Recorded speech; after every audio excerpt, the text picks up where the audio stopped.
Magandang araw sa lahat, sa mga kapatid ko kay Kristo Jesus at maging sa lahat ng mga Muslim na nakikinig ngayon. Tatalakayin natin ngayon ang isa sa napakagandang balita na ibabahagi ko sa inyo.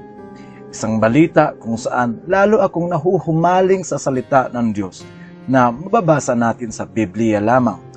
Kung saan lalo akong naniniwala na ang kaisipan nating mga tao ay kailanman ay hindi magiging kapantay sa kaisipan ng Diyos.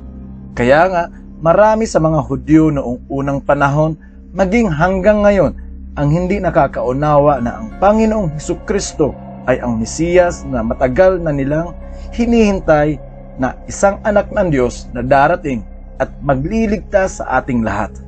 Kaya, hindi nakapagtataka para sa lahat ng mga Muslim na ito ay mahirap intindihin at paniwalaan dahil isa sila sa mga patunay katulad ng mga Hudyo na hindi nakakaunawa sa espiritual na salita ng Diyos. Isaias 55:8-9 sa Lumang Tipan. Sapagkat ang aking mga pag-iisip ay hindi ninyo mga pag-iisip, o ang inyong mga lakad ay aking mga lakad, sabi ng Panginoon. Sapagkat kung paanong ang langit ay lalong mataas kaysa lupa, gayon ang aking mga lakad ay lalong mataas kaysa inyong mga lakad, at ang aking mga pag-iisip kaysa inyong mga pag-iisip. At kung paano siya naging anak ng Diyos ay mababasa natin sa pinakasikat na talata sa Juan 3:16 sa Bagong Tipan. Sapagkat gayon na lamang ang pagsinta ng Diyos sa sanglibutan na ibinigay niya ang kanyang bugtong na anak upang ang sinumang sa kanya sumasampalataya ay huwag mapahamak kundi magkaroon ng buhay na walang hanggan. At marami pang mga talata sa Biblia na magpapatunay na ang Kristo ay isang anak ng Diyos. At ngayon, maniniwala ka ba na ang Panginoong Hesukristo ay mababasa natin sa Lumang Tipan o Old Testament ng Biblia sa buhay ni Isaac na anak ni Abraham, kung saan ito ay isinulat ni Propeta Moises na pinatutuhanan naman sa Bagong Tipan o New Testament ng Biblia sa pamamagitan naman ng mga apostol. Nagsimula ito noong ang Panginoong Hesukristo ay pinagaling niya ang isang taong may sakit sa loob ng 38 taon na may karamdaman at hindi nakakalakad sa araw ng Sabat. At dahil doon ay inuusig siya ng mga Hudyo dahil labag ito sa kautusan ng mga Hudyo na magpagaling o gumawa ng anumang mga bagay o himala sa araw ng Sabat ayon na rin kay Propeta Moises. Kaya ito ang sagot ng Panginoong Hesukristo sa mga Hudyo na umuusig sa kanya na mababasa natin sa Juan 5:46-47 sa Bagong Tipan. Sapagkat kung kayo'y nagsisimpalataya kay Moises, ay magsisimpalataya kayo sa akin. Sapagkat tungkol sa akin, siya ay sumulat. Ngunit kung hindi kayo nagsisipaniwala sa kanyang mga sulat, ay paanong magsisimpalataya kayo sa aking mga salita? Sa talatang ito ay hindi nila maintindihan ang Panginoong Hesukristo at lalo silang nagalit sa Kanya. Ito ang bibigyan natin ng linaw para maintindihan natin kung ano nga ba ang ibig sabihin ng Panginoong Hesukristo tungkol sa pagsulat sa Kanya ni Propeta Moises. Sa paanong paraan sinulat ni Propeta Moises ang tungkol kay Panginoong Hesukristo? Una, ay sinulat ni Propeta Moises kung sa paanong paraan ipapako sa krus ang Panginoong Hesukristo at maging sa kamatayan nito sa buhay ni Isaac na anak ni Abraham. Genesis 22:2 sa Lumang Tipan. At kanyang sinabi, kunin mo ngayon ang iyong anak, ang iyong bugtong na anak na si Isaac, na iyong minamahal at pumaroon ka sa lupain ng Moria at ihain mo siya roon, handog na susunugin sa ibabaw ng isa sa mga bundok na aking sasabihin sa iyo. Sa talatang ito ay isang bugtong na anak ni Abraham na pinakamamahal niya na si Isaac ay dinala niya sa lupain ng Moria, kung saan ito ay magsisilbing handog para sa Diyos at ayon na rin sa kagustuhan ng Diyos ni Abraham. Sa talata naman sa Mateo 27:33 hanggang 35 sa Bagong Tipan, at nang sila'y magsirating sa isang dakong tinatawag na Golgota, sa makatuwid bagay ang dako ng bungo, ay pinainom nila siya ng alak na may kahalong apdo, at nang kanyang matikman ay ayaw niyang inumin. At nang siya'y kanilang maipako sa krus, ay kanilang binahagi ang kanyang mga damit na kanilang pinagsapalaran. Sa talatang ito ay isang bugtong na anak ng Diyos na pinakamamahal niya, na si Panginoong Hesukristo ay magsisilbing handog para sa lahat ng sangkatauhan, kung saan sa lugar ng Golgota na matatagpuan sa lupain ng Moria, katulad ng sa lupain kung saan nangyari ang pag-aalay ni Abraham kay Isaac bilang handog para sa kanyang Diyos. Pangalawa, ay kung paanong pinasa ni Isaac ang kahoy para sa pagsunog sa magiging handog, ay sa ganitong paraan din naman pinasa ng Panginoong Hesukristo ang isang kahoy na gagamitin para sa magiging handog. Walang iba kundi ang kanyang sarili. Kanyang sarili na makikita natin sa isang kahoy na nagsisimbolo na hindi makakalimutan sa lahat ng mga Kristiyanong tagasunod niya. Walang iba kundi ang cross na hanggang ngayon ay makikita mo ngayon sa mga sambahan ng mga Kristiyano. Henesis 22:3 hanggang 6 sa Lumang Tipan. At si Abraham ay bumangong maaga at inahanda ang kanyang asno, at ipinagsama ang dalawa sa kanyang mga alila at si Isaac na kanyang anak, at nagsibak ng kahoy para sa haing susunugin, at bumangon at naparoon sa dakong sinabi sa kanya ng Diyos. Nang ikatlong araw ay itiningin ni Abraham ang kanyang mga mata, at natanaw niya ang dakong yaon sa malayo. At sinabi ni Abraham sa kanyang mga alila, "Maghintay kayo rito 10 ng asno, at ako at ang bata ay paruroon doon, at kami ay sasamba, at pagbabalikan namin kayo."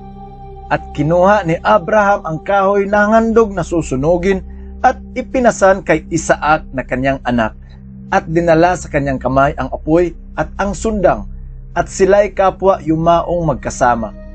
Sa talata naman sa Juan 19:17 sa Bagong Tipan, kinuha nga nila si Jesus, at siya'y lumabas, napasan niya ang cross hanggang sa dakong tinatawag na dako ng bungo, na sa wikang Hebreo ay tinatawag na Golgota.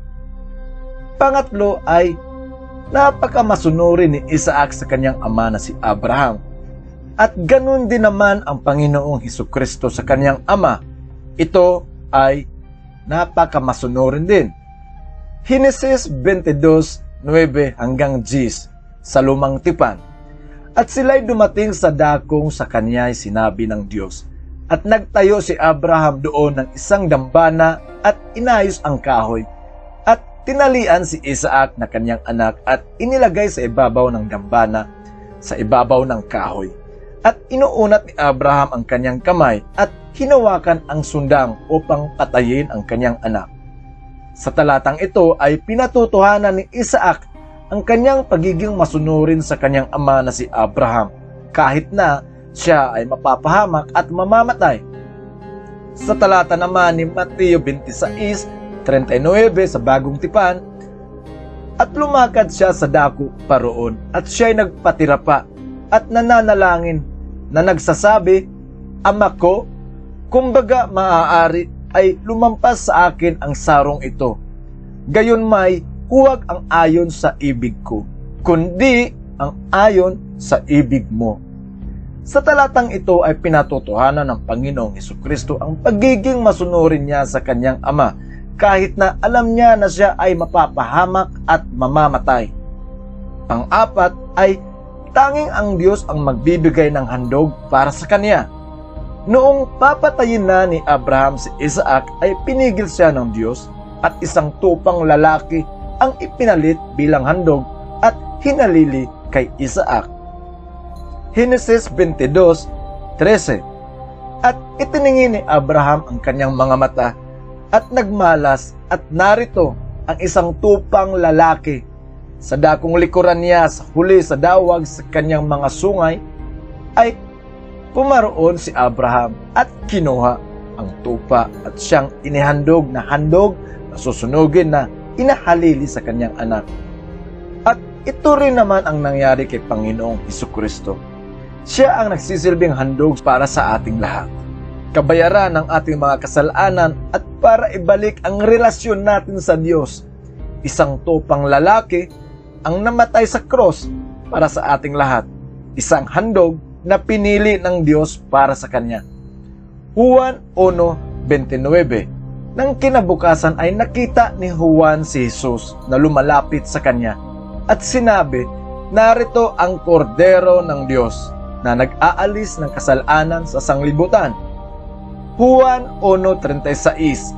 At kanyang tiningnan si Jesus samantalang siya ay naglalakad at sinabi, "Narito ang kordero ng Diyos." Sa mga talatang ito ay pinatutuhanan ng Biblia na ang Panginoong Hesukristo is the Lamb of God, ang tupa ng Diyos, ang kordero ng Diyos na nag-aalis ng kasalanan sa sanglibutan.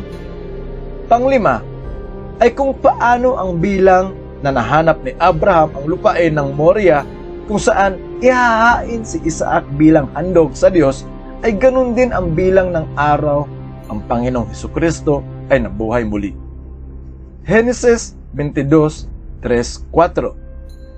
At si Abraham ay bumangong maaga at inihanda ang kanyang asno at ipinagsama ang dalawa sa kanyang mga alila at si Isaac ng kanyang anak at nagsibak ng kahoy para sa haing susunugin at bumangon at naparoon sa dakong sinabi sa kanya ng Diyos. Nang ikatlong araw ay itiningin ni Abraham ang kanyang mga mata at natanaw niya ang dakong yaon sa malayo.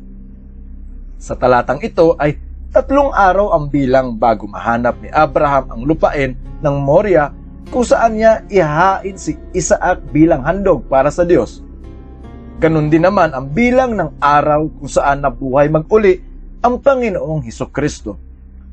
Lucas 24:46-47 sa Bagong Tipan, at sinabi niya sa kanila, "Ganyan ang pagkasulat na kinakailangang maghirap ang Kristo at magbangong muli sa mga patay sa ikatlong araw at ipangaral sa kanyang pangalan ang pagsisisi at pagpapatawad ng mga kasalanan sa lahat ng mga bansa, magbuhat sa Jerusalem."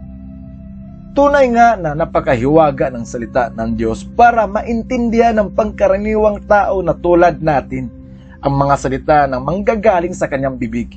Kaya kahit anong pilit ng mga Hudyo na intindihin ang mga sinasabi ng Panginoong Hesukristo noon at maging hanggang ngayon, ay nagmumukha siyang sinungaling at namumusong sa ngalan ng Diyos. At para sa mga Hudyo ay nilalampastangan niya ang kanilang Diyos, ang Diyos ni Abraham, Isaac, Jacob at Moises.